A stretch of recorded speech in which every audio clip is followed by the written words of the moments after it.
Patricia's story as the next president, let me tell you something of her background. Now, at one of our branch meetings, somebody asked her, had she ever been a schoolmistress? Is that right, Matt?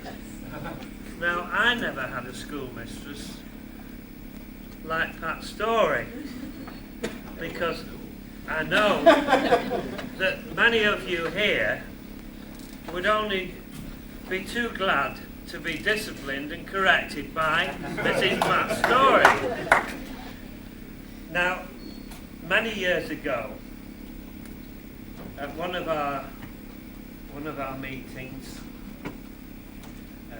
Jeff Cattell, the uncle of Pat, Patricia here, brought along Pat, who was very young at the time. Jeff, who is unfortunately no longer with us, said, I'm thinking of selling my business and retiring, and our Pat wants to take it over. He said, I've advised her against it. I've told her she'll be abused and that people will be rude to her, and she'll get all kinds of flack in this job. Now, here she is, many years later, people are still being rude to her, still abusing her, and she's still getting the flack. But nevertheless, she's been a magnificent member of the Governing Council for many years, and I know that she will be a worthy president of the association. So, Pat, I would like to invest you with the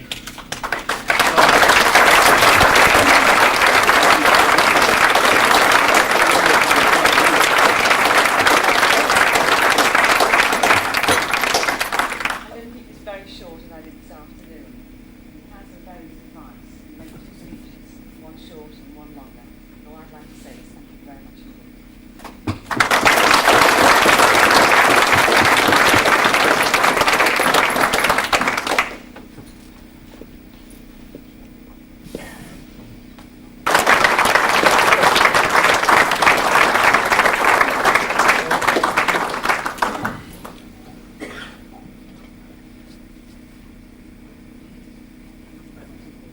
Thank you very much indeed. I couldn't have received it from a more charming person. I wish you every success. Thank you for your kind words. I won't say any more because I want you all to have a good time. But thank you with all my heart.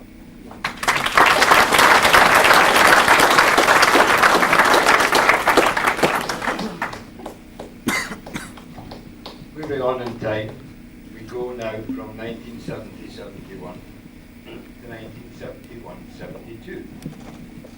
We also advance in years a considerable number, because our next recipient of this award is currently, I believe, 84 years of age. If we're still alive for 84, we'll be doing well. If we're as sprightly and articulate as this man is, we're doing exceptionally well.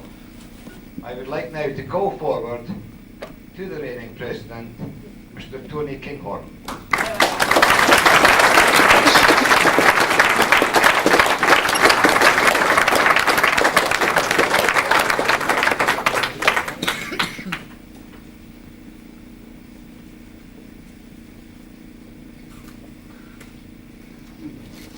I'd like to thank you very much for this past president medallion.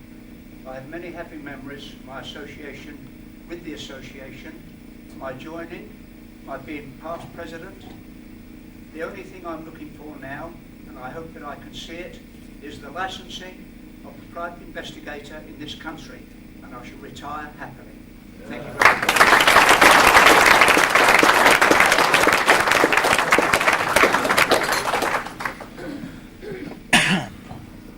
84 years of age, he should have retired 90 years ago. They're greedy or hungry. Or both, somebody says. 1974 to 1975 saw a president whom, unlike the other two, not from London, he came from the northeast. A man whom I think, I know in fact, we all hold in very high regard. An eloquent orator and a man who does his best to keep us all in order and make sure we all adhere to protocol in terms of the bylaws and the memorandum of articles. A young, handsome chappie, I say without reservation. Can I ask Mr. Clive Naylor, please come forward and accept his medal.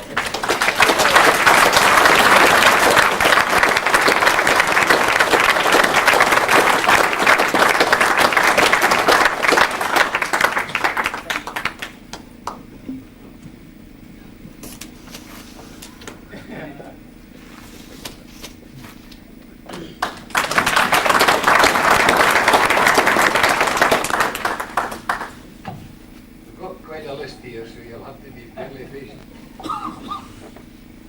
The next man we're looking at is reigning in the years 1975 to 1976. Already had mentioned of this man in the meeting today, but this man is an author of some considerable repute. And I would imagine that approximately 95% of membership here today have a work penned by this man in their office, and it is well thumped. I'm quite sure it's well thumped. The Process Server Guide was written by Alan Drake and is frequently updated. Can I ask Alan Drake to please come forward to receive this?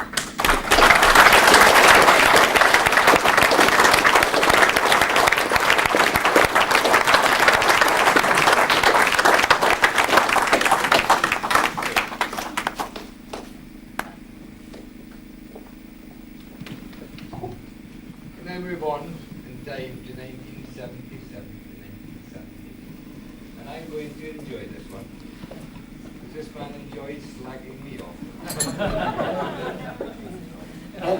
I may be wrong, but I have a feeling that this man was the youngest ever president of this association. He's striking, and he's full of, was it Hacienda, my lord? Or something like that. Zanga. But he's also a great guy, and today he was re-elected to join the Governing Council. And personally, being on the Governing Council, I'm ecstatic about his appointment. Jude Price, come on down.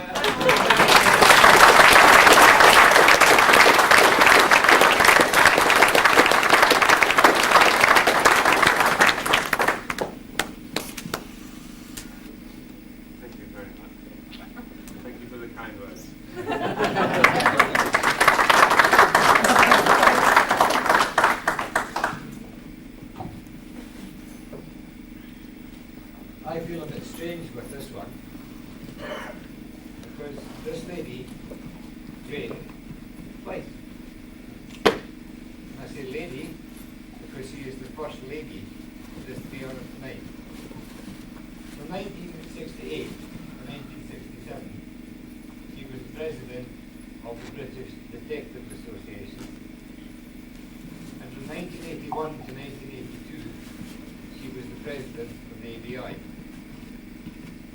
And if I go back in my career, I remember watching a television program where this lady was on the TV and was showing us how one could get evidence for litigation for a warrant of payment.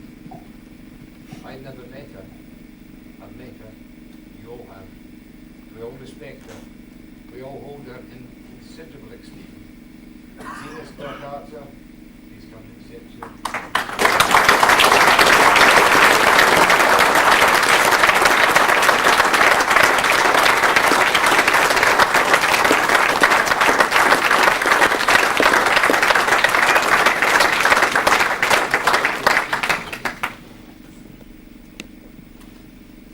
just like to say that when I was elected president for the first time, I was the first lady president, and that's so nice to see another lady president here today.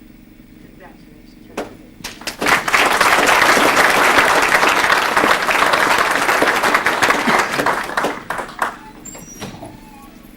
Everyone is saying 1984 to 1985. I've got to be very careful what I say here, because I believe this man delivers a very swift kick, like me can. This man has been in business for a considerable number of years, and is considered by all in a very high regard. He runs, or used to run, a very large business. He still runs a very large business. Not as large as it is. He's a man with whom only the very brave would tackle, because he always knows what he's talking about. He always makes sure that what he's talking about is factual and correct. I would like you all to stand now and clap or accord the due accord to Mr. Colin Finlay as he comes forward to receive this medal.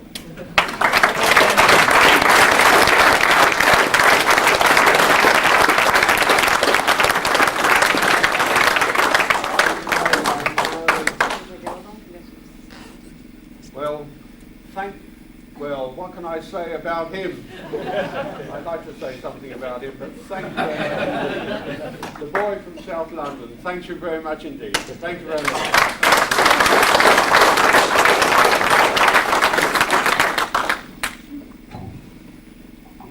1985, the Scottish branch was inaugurated. And at that inauguration, we had the pleasure and privilege of the presence of the reigning president. He's a man who is exceptionally busy, so he doesn't unfortunately appear as often as I would like to see him. However, he appears as often as he can, and we're always very happy to see him when he does appear. A man who will go down in the annals of the ABI as the man who presided very, very diplomatically, and very effectively, and very affectionately of this association in the years 85 to 86. Malcolm Gaskell, please come forward.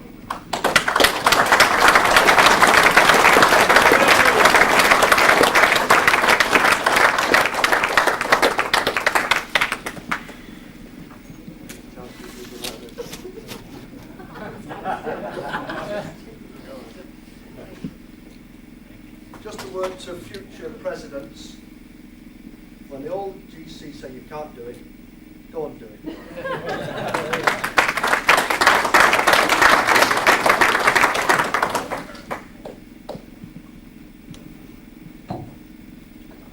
One has to acknowledge, as one climbs the political ladder, one is going to make friends, and then one is going to make adversaries.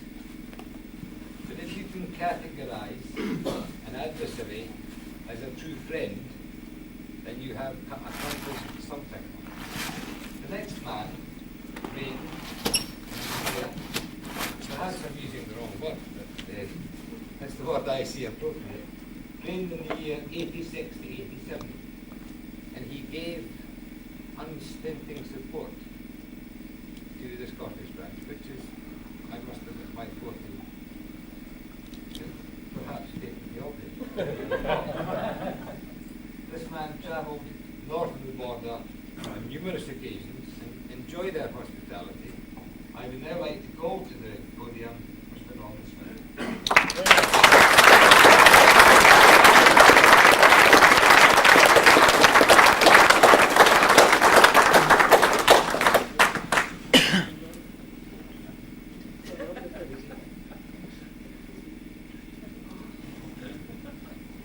As about a few words.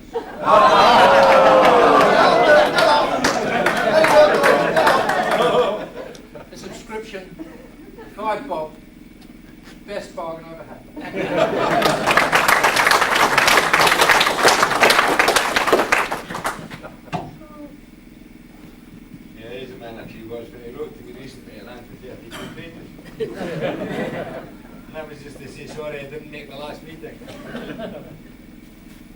Now moving on to 87-88.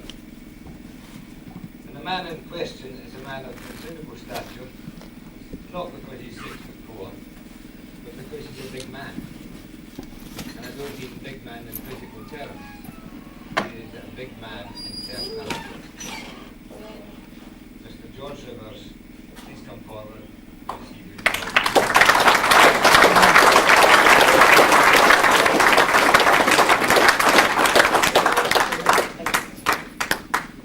Ladies and gentlemen, thank you very much.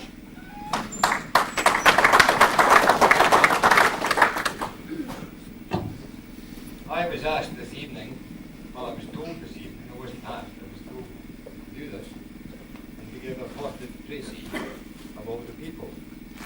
The next man gives me problems. He's also about 6'4", built like a brick.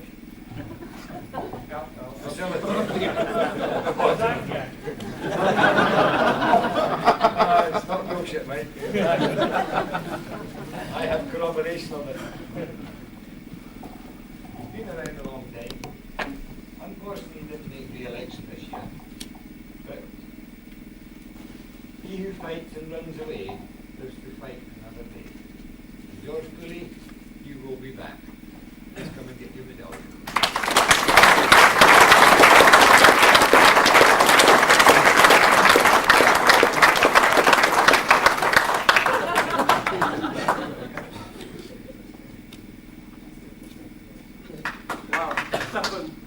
In my other activity, which is the amateur theatre, I can only say, how can I follow that up?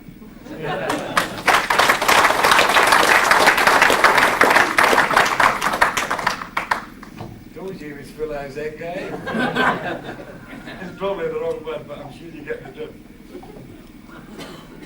And when we come to the man who has to come to Coventry to have a bloody orgasm, I beg your pardon, he said something about a climax.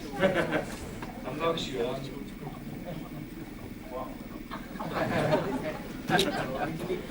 1989, 1990, so a very quiet and placid year. I beg your pardon. A very quiet and placid 11 months for Mike Goff. And the last month, did the brown stuff hit the fan? The problem was that Mike wasn't in front of it because he saw me coming and he pushed me. This is not a beer. I just can't afford enough toilet paper. Mike Goff, will you please come forward to accept your past president?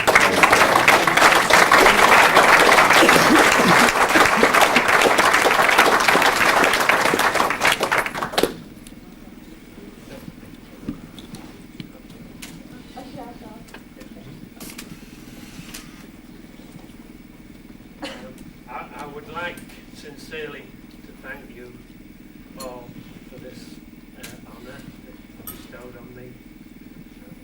To the younger members of the association, I would like to say that if I can be president, you've all got a chance.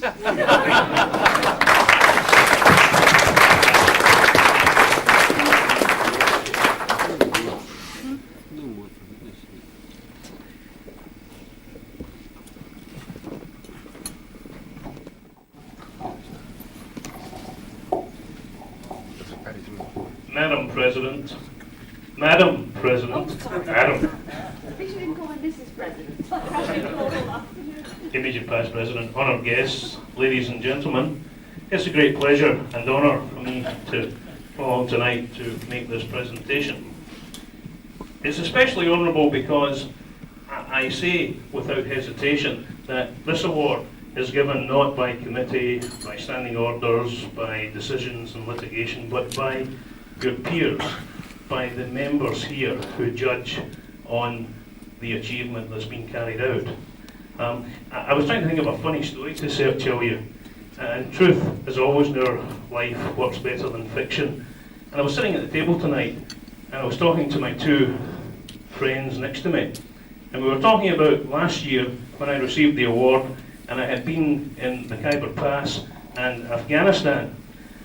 And as usual, when the wine flowed, we talked about truly I was on horseback in the middle of the Khyber Pass, sleeping beneath what was probably half a tent. And Ian Fairbrother said, God, I've worked in Turkey. And I was saying, well, guys that do cases like this should let the association know, and that we can put it in the magazine. And at that, Werman Sachs said, I've been in Turkey too, Ian. And I thought, we'll get 2 good cases here for next year. So they decided to tell me how hard it was. They were through the bazaars, the back streets, they worked with these strange guys. And then Werner said, my God, where did you stay, Ian? And he said, in the Sheraton Hotel. Where did you stay? He said, I stayed in the Sheraton too. Ladies and gentlemen, I have great pleasure in announcing this year's Investigator of the Year. I had thought for a moment, because of the decision by you, the members, to ask Zina to make the presentation. But Zina, I'm being selfish, because I want to congratulate this guy myself. Investigator of the Year, Tony Kinghorn, please come forward.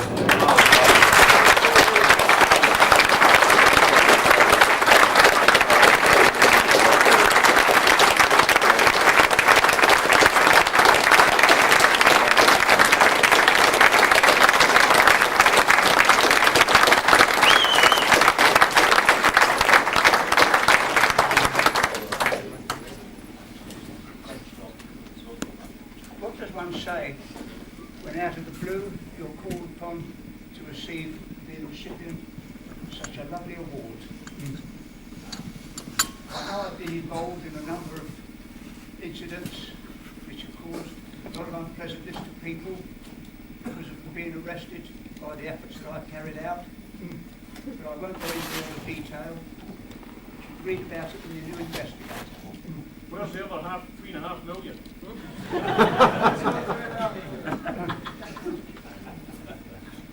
I shall treasure this for the year in which it's in my possession. And I shall be happy to pass it on to the next recipient at the next AGM, whoever it may be.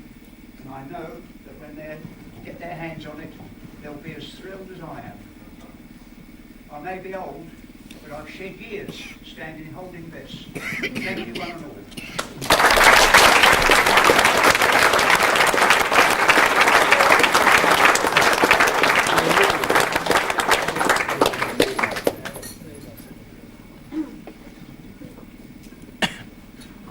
Ladies and gentlemen, there is one other pleasant thing we must do tonight, or one of many I understand. We have 6 life members of this association. Life membership, as you all know, is only given to people who have been very loyal to the association and have done a lot for the association. Every one of these 6 is in fact a British or Scottish member of the association. Never before have we given a life membership to an overseas member. And they do indeed make up a good 25% of our association at the present time. During this evening, the Governing Council discussed this matter, and we have decided to award a life membership to an overseas member. Most of you here will know him. He comes to virtually all of our functions. He always takes part. He always brings his family with him. He always has something to say in our meetings. May I ask, please, Werner Sachs to come forward.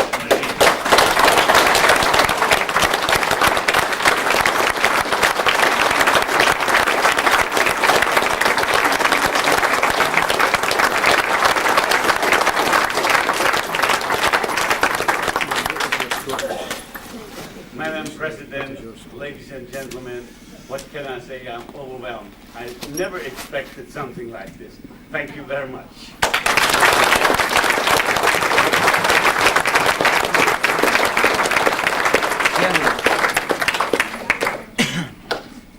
I understand that Zina has a presentation to make.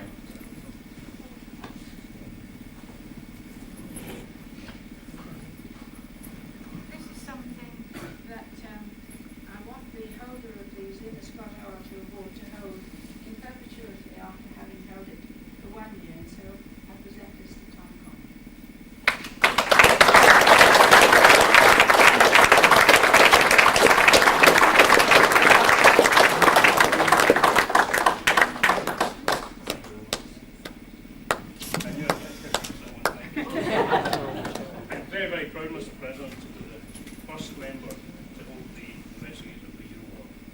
very, very much.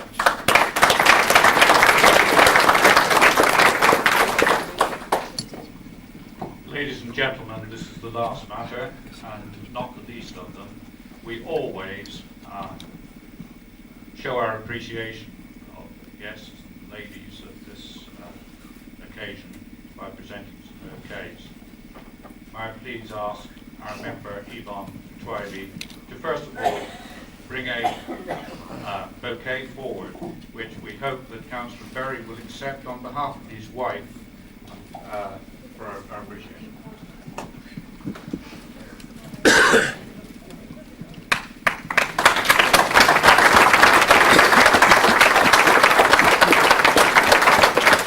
Thank you very much indeed. Would Mrs. Harrison Hall be prepared to accept the bouquet from us for her presence?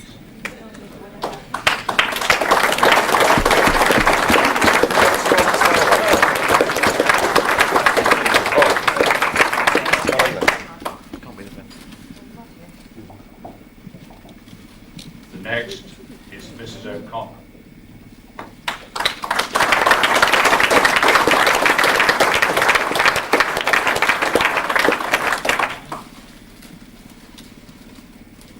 Mrs. Murray is the next, please.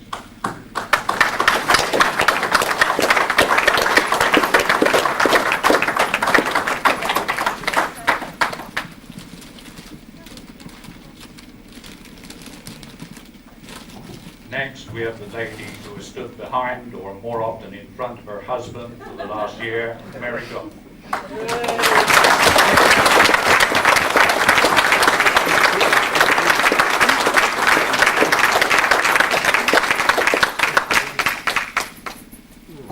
The next is to our dear friend, Pastori.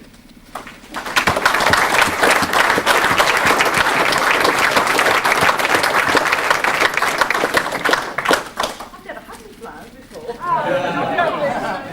Thank you. I get new possessions.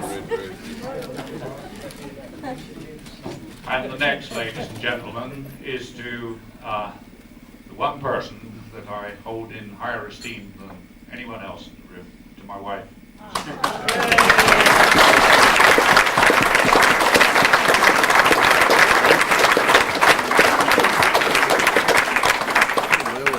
Very well, ladies and gentlemen, please enjoy the rest of the evening.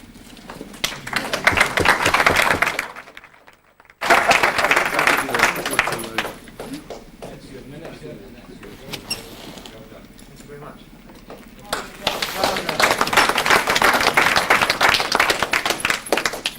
An up-and-coming star and perhaps a threat to the current holder. Can I ask Darren Shelmerdine to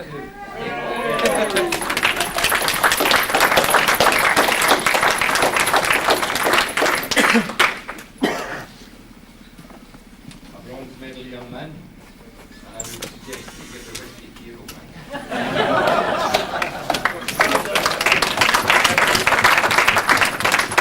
We are a truly cosmopolitan association. The recipients so far might notice that I'm Scottish and I'm giving them Irish whiskey.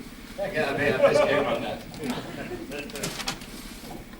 The final was well contested, and despite the fact that this man has specially designed glasses, he didn't win. Jack Barrow, please come up and accept the silver medal.